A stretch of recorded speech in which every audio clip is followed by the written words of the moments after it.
Thank you for joining us for another edition of Stay at Home and Brew It. I'm Jeff Perot, and today we're going to talk about something that may not be quite as crazy interesting and as like fruit, which we talked about yesterday, or brewing lager beers, or some of those things, but something which is really, really important when you are brewing, and something you always need to kind of keep in mind, and that is the idea of diacetyl and how to avoid it.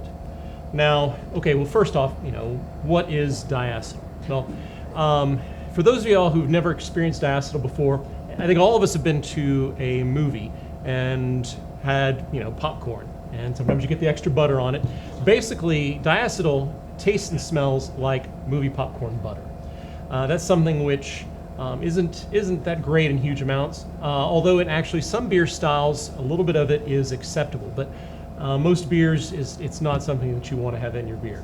So what is it, how do I detect it besides the idea of, it being movie popcorn butter-esque? Well, there's another way too. For some people are not able to taste diacetyl or even smell it.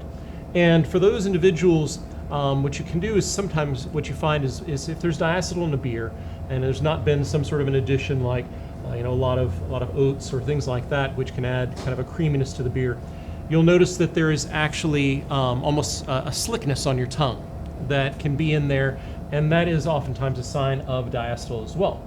Now, diacetyl is something which is actually in every beer, and at some point during the fermentation process, because it's actually a byproduct of fermentation itself.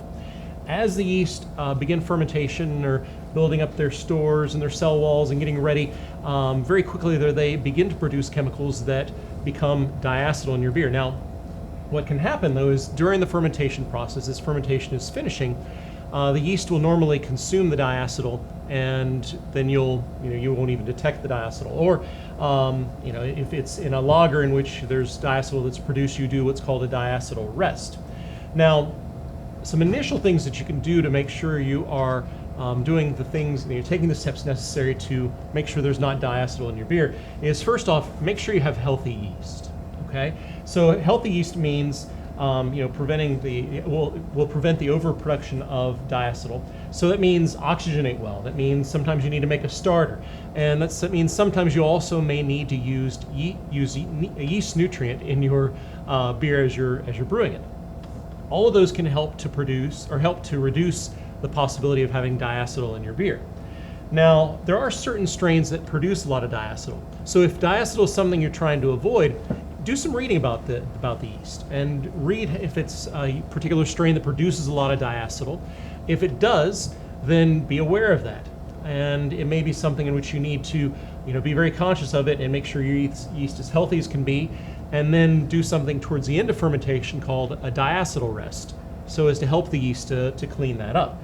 So, okay, before we get into what a diacetyl rest is, there's also another thing that you can do when making your beer to also reduce the possibility of diacetyl. Another one of those things is understanding that at higher fermentation temperatures, it's more likely that yeast will produce diacetyl and not always, and will produce larger amounts of diacetyl. So be aware that watching your fermentation temperature is a very important step during this whole fermentation process. And so try and keep it kind of on the lower end if you're really trying to reduce diacetyl. Now, I mentioned the idea of a diacetyl rest, and any of y'all who brewed a lager, maybe used one of these lager strains like the Omega's German Bock strain or Weiss Bavarian lager. Those strains will produce diacetyl during the process, and a lot of times, especially for those of y'all who are familiar with lagers, you'll know that there's a point in which you actually have to do a diacetyl rest. Actually, in our one of our episodes we filmed just a while back, there was actually we talked about lagers. So if you want to find out more about lagers, you can see one of our other episodes. And a diacetyl rest is something in which you raise the temperature of fermentation 5 to 10 degrees, and towards the end of fermentation. And what that does is the yeast then, with the warmer temperature, get a little more active and are more likely to consume any of the extra diacetyl that was produced during fermentation. And this is very common in lagers. People will do during the lager process of fermenting a lager, will actually do that diacetyl rest of raising the temperature of their fermentation about 10 degrees or so, and then that helps to reduce diacetyl before they begin to reduce the temperature of the lager to enter into the lagering phase. But there's also some ways to make sure you can prevent diacetyl in your ales as well. And that is doing kind of a similar thing, a diacetyl rest, when you are making your ales. So towards the end of fermentation in an ale, especially if you know a strain of yeast in particular produces quite a lot of diacetyl, and you're wanting to kind of dial that back a little bit, raise the temperature towards the last part of fermentation. And that will help to reduce the diacetyl in your beer as well. So diacetyl rest can be something which is useful both in lagers and in ales, something to kind of keep in mind.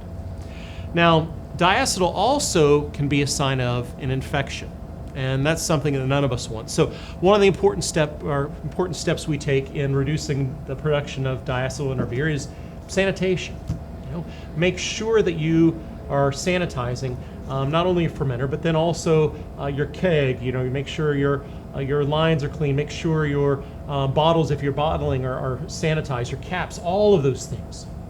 Make sure you're keeping sanitary, because you can get lactobacillus or pediococcus in your beer, and that actually will also end up can produce diacetyl.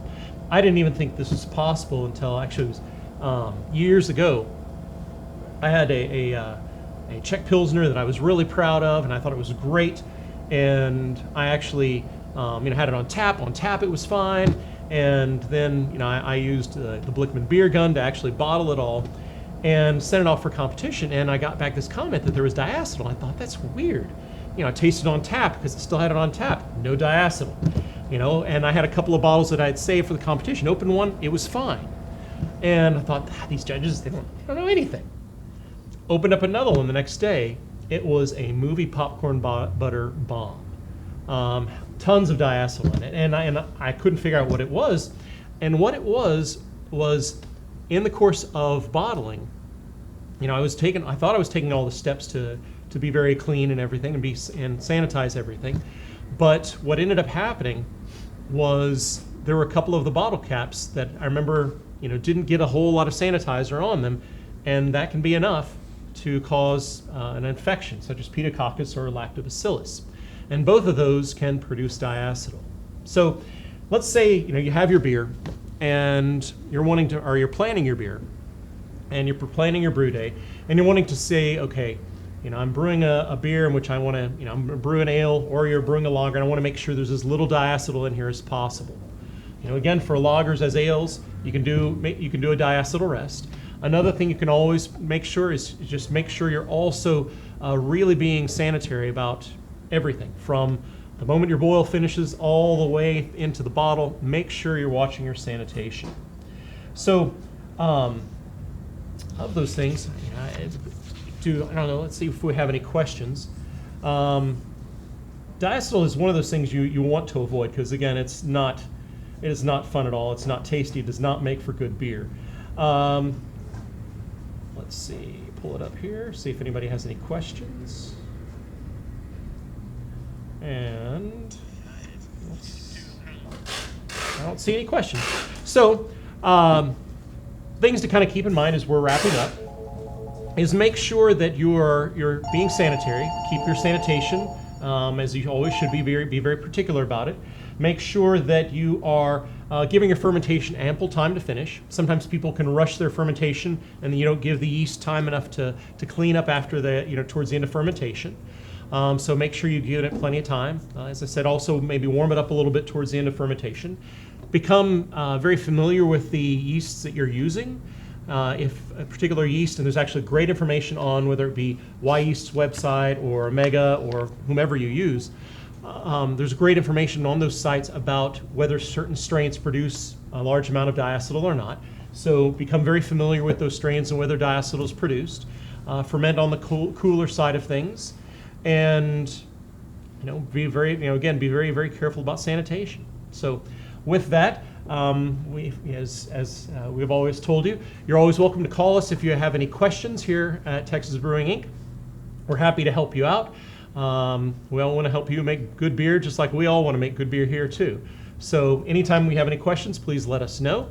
If you have further questions, you're perhaps seeing this a little later, you're always welcome to put something in the comments, and we'll do anything we can to kind of help you out and reduce your diacetyl. So with that, we thank you for joining us, and we'll have another episode tomorrow, and we'll be hitting a little more, a little bit more. So thanks for joining us, and we'll look forward to you come calling us, and stay away for 6 feet. But thank you, and we'll hopefully see you tomorrow.